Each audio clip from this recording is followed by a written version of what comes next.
Hello and welcome to another podcast of Father and Joe. I am Joe Rocky, here with Father Boniface Hicks. And Father, in our last conversation, we discussed what each person needs as an individual.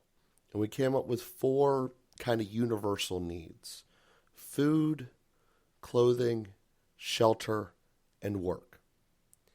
And then we got into a conversation about what politics are trying to accomplish, which goes into two facets: production and distribution. On this portion, we're going to talk specifically about the production standpoint and try to come in from a baseline without political slant. Just kind of saying that this is the way that it is. Again, going back to the human needs that all of us have.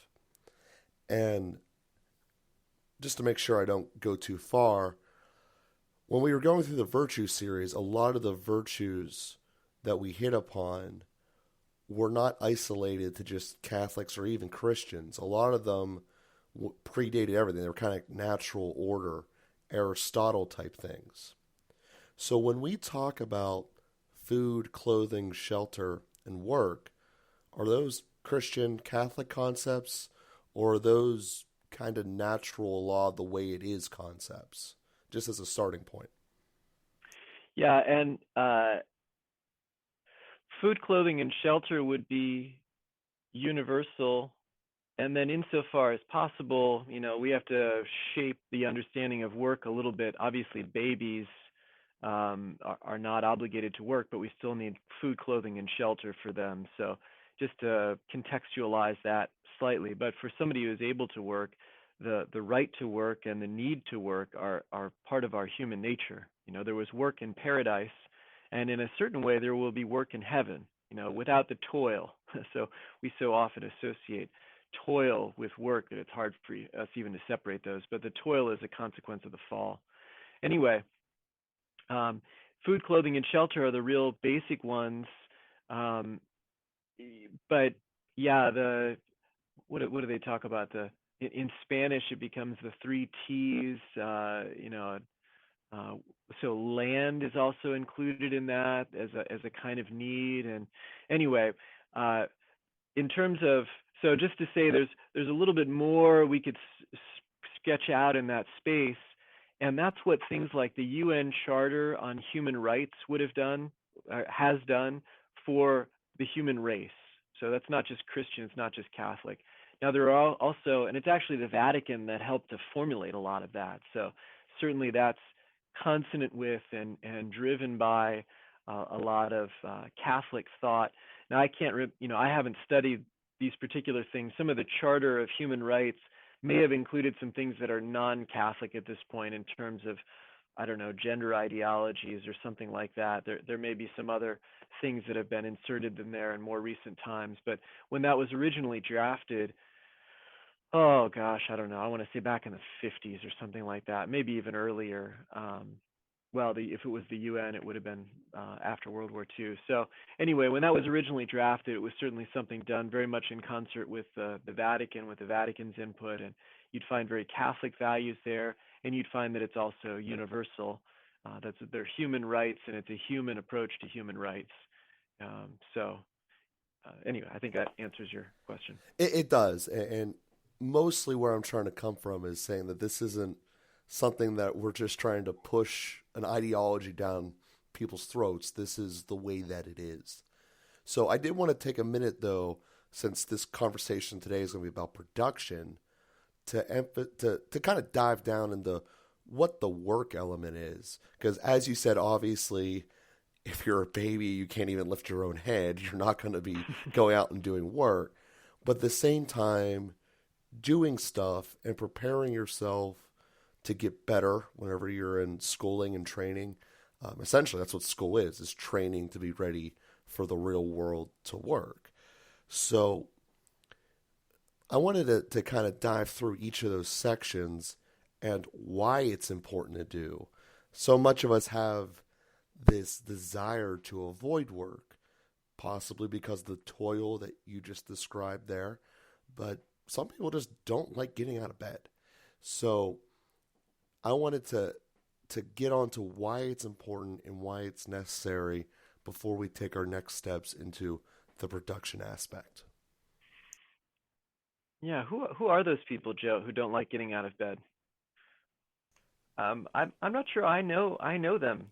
To be quite honest, there's a need that all of us have to do something, and often if we don't want to get out of bed, I mean, a lot of times there's some psychological things in that, and in that way, the analogy, well, the capacity, really, the emotional capacity, or some of the woundedness that we may carry, some of the discouragement and brokenness that we have. I mean, it really is a human drive. There are people who don't want to eat either, and then we call that anorexia. It's that's a reality, but we don't sort of shape our ideals, our concepts around the disordered approach to it. We recognize there's a fundamental human need, a human drive to do things, to be productive, to make a gift of ourselves ultimately. And that's where we have to look a little bit at what work is. We may have some mental concept of work which is a little too narrow. I don't do a lot of manual labor. I mean, but I do a lot of work. My work is the work of listening to people. I meet with a lot of people one on one. The work of teaching, the work of offering some teaching through a podcast with you. There's a way that this is also work in that sense. So work is a way of doing things to express ourselves, to make a gift of ourselves, just to broaden that concept a little bit. And the opportunity to do that is important for our humanity. Our humanity doesn't develop unless we have ways of going out of ourselves and engaging people, offering our gifts, engaging with the world, fighting against matter in order to make it into something intelligible.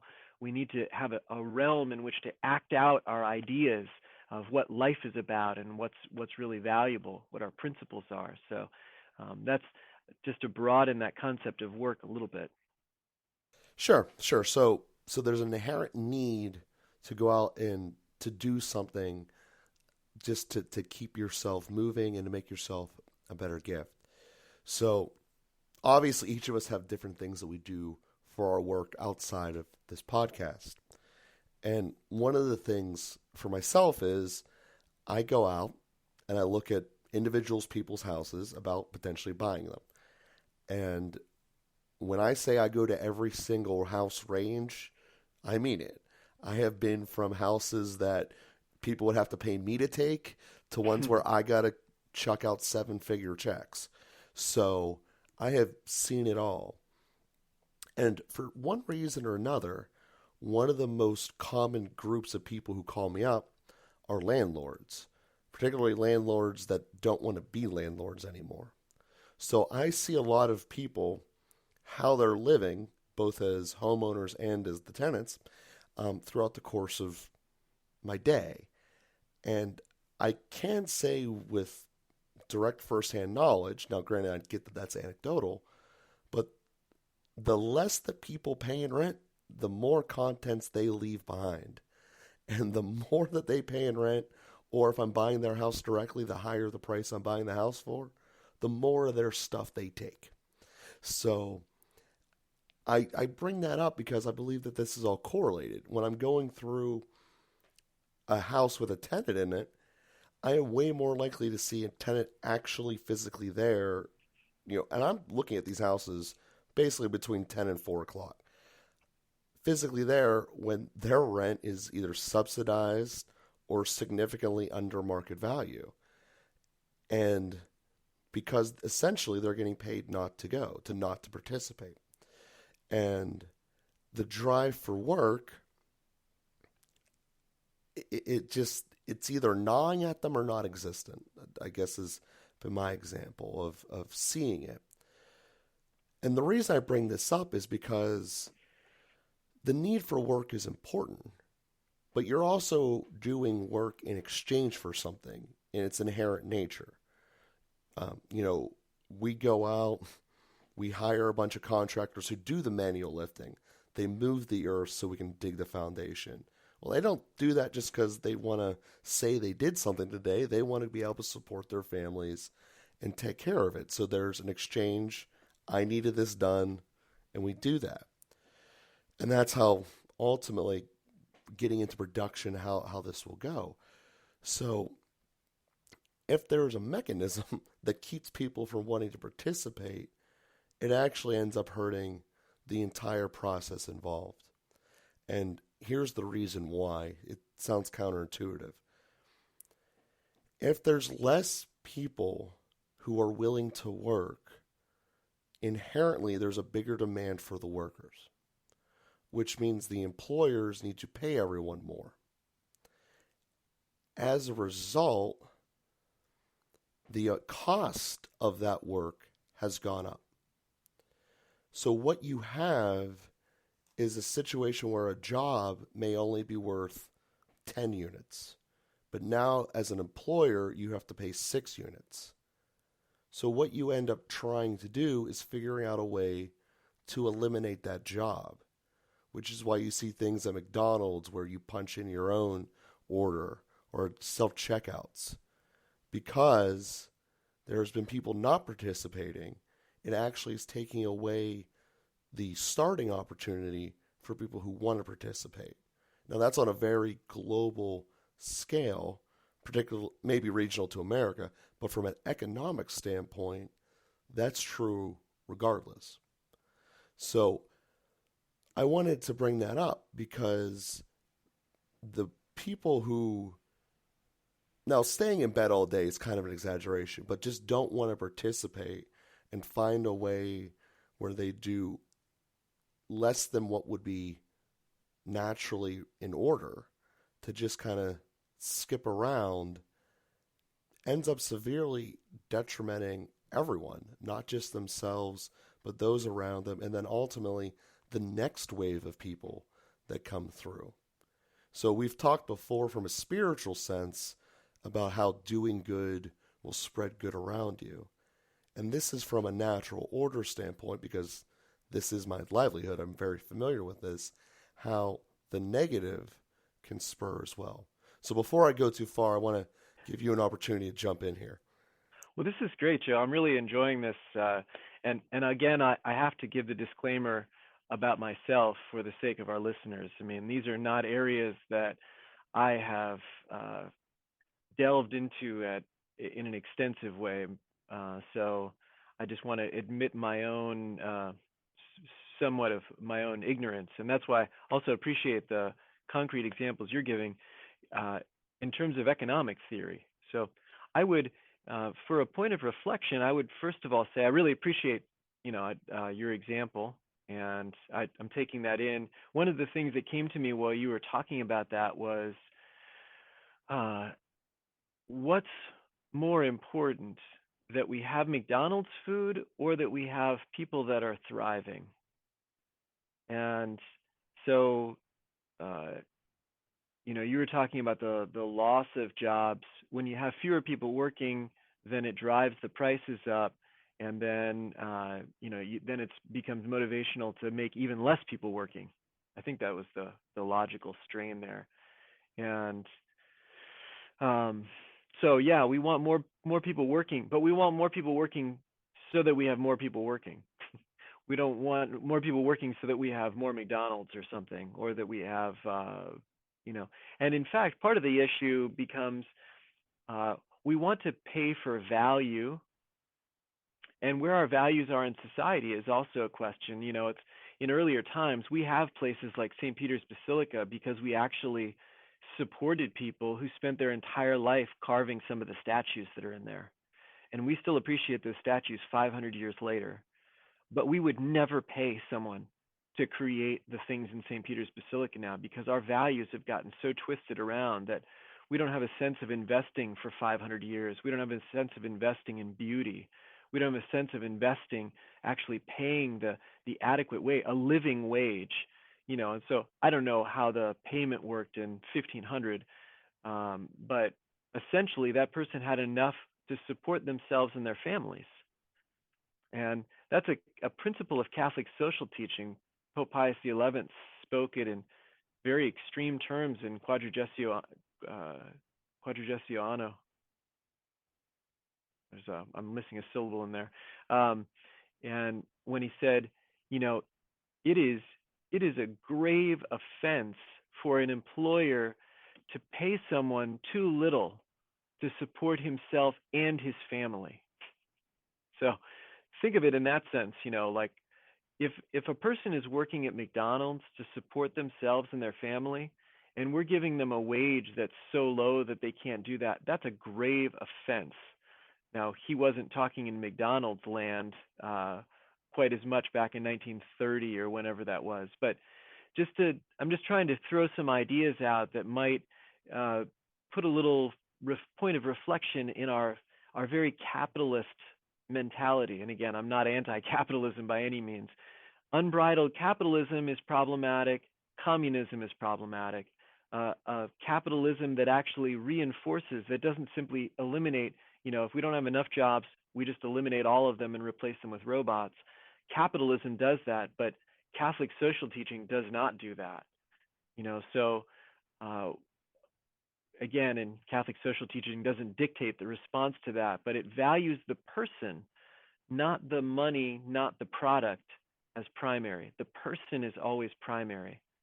And so I don't know if I said anything useful there. I just throwing some, as I hear what you're saying and just kind of processing some of this out loud, and just to offer some principles from a little different perspective than we might normally look at them. Sure, and it's not that they're necessarily discounting the person by any stretch. It's just a starting point of economics.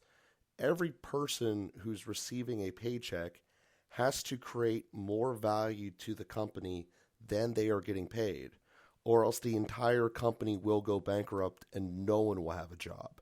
That's an inherent job of an employee, to give more to the company than they receive, just as it is in virtually every other teaching. You have to be there. Now, the reason I bring up that example as far as the guy who's... Well, go ahead. I'm just thinking about this, and again, I'm so nervous about people who know a lot more than I do, and I don't want to upset anybody, but just to my first thought is, but if a company were like a family, if you had some people that were more productive and some people that were less productive, the company would still survive. The importance is not that every individual employee adds value, but that the company itself continues to grow in value. And there's a way that we could support our weaker brothers and sisters who are doing the best they can, but can't quite keep up, because I do a lot more. And it's the reality, I do a lot more than a number of my brother priests, and I don't resent that. I'm able to do it, and I'm happy to do it, and I'm happy to take that part of the workload, and I can do a lot more. So anyway, Sure, and you're not wrong there. What I'm saying is on average. So your average teller collecting the checks and the cash for the orders, on average, they have to bring in more money than their wages, or else they wouldn't be able to pay the guys who are flipping the burgers in the back, the managers, so on and so forth. So yeah, you always will have individuals in a certain position be better or worse than others. That's inevitable, and it'd be weird if it wasn't that way. But on average, that position needs to create more value than it costs. And it's like that on every single position in an entity. So that way, as an average, the company brings in at least as much money as it has to pay out for its own dealings. And that doesn't even get into any of the taxing stuff or anything like that, because that's not this episode. So from just a practical business standpoint, it has to be that way. Now, that doesn't mean that you're not valuing that employee or you're not valuing one family member more than another. It's just the way that it is. It has to be that way. Or else no one would ever work. And that's why people have incentive structures that say if you do good, you move up the chain. So you end up doing something with more responsibility. And the reason I started with essentially the first job people get is for most of us, the work skills need to be learned. Most of us don't inherently wake up and instinctually listen to someone to do something that they probably really don't want to do, but they're only doing because they want to have a summer job. They want to be able to go and spend money on stuff. You have to learn all that skills. Mm. And as we're phasing out the opportunity of entry, it's going to create a schism where people Mm-hmm. will not have the ability to jump in and learn. You Mm-hmm. know, you're a professor. You have seen people throughout a number of years, and you can see how it has shifted. People used to be a lot more receptive in going out and doing things that may or may not have a direct and immediate payout, but it will better them for something down the road.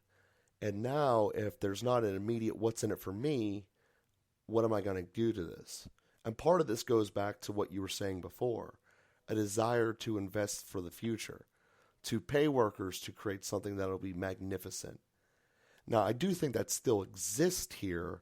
I just think that twofold. I think that our desire of what has become beautiful has shifted, and there's just been a general overall mindset of what is important. But I still do think inherently we all do have these natural callings that we have discussed, not just throughout this cast, but a longing to know God, a longing to know our place, a desire to be better, all of this stuff that intermingles. So that was where I wanted to start with the danger of outrooting the entry point. Because once you're in the workflow and you've developed a skill, you've become very good at something, people who are good at a trait, especially a trait that is desirable, always are employed. It's the people who haven't pushed themselves to become in the top level of their particular field that have the issues. And it doesn't matter what that field is. It can be the best guy at stocking shelves, you know, the best waiter, the best CEO, whatever you want to think about it. If you're the best at something, you will have an opportunity to go do it somewhere else, even if the company you're at wasn't a good fit. Which gets back to, from my standpoint as the individual, why it's important to push yourself to be the best. Because just because you're going to be the best doesn't necessarily mean that you're in a situation where that company particularly values you. Because that's the other element. Not every company is going to be as good as valuing its employees as others. But if you're the best contractor or the best carpenter or the best cashier, and you're in a company that you just don't want to be here anymore because it's not treating you right, you will have the skill set, sometimes we call that a resume, to go somewhere else that can benefit you better. And maybe it's a better paycheck, maybe it's just better working conditions. And then each individual chooses how to factor in all those multiple variables to what chooses them. So I just went on a tangent there, and we don't have a whole lot of time left. I'd like to give you a chance to bring this one home. Great. Yeah, and I would just, you know, a little reflection that comes to me as you say that is, yeah, the idea of a competence hierarchy.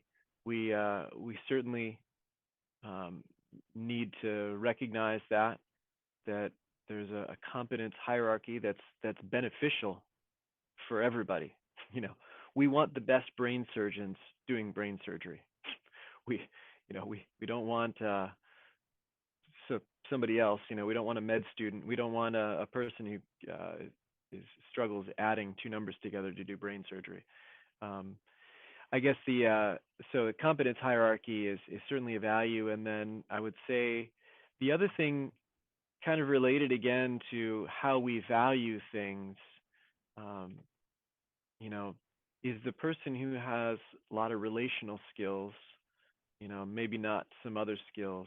Do we value the full range of human giftedness, or do we have a limited concept of the range of what's gifted, you know, of human gifting, and so we don't look at someone's capacity for empathy or somebody's sensitivity to the harmony of an environment, or that we don't value someone's capacity to be an influencer, even though they don't actually get stuff done, but they're able to spread an idea.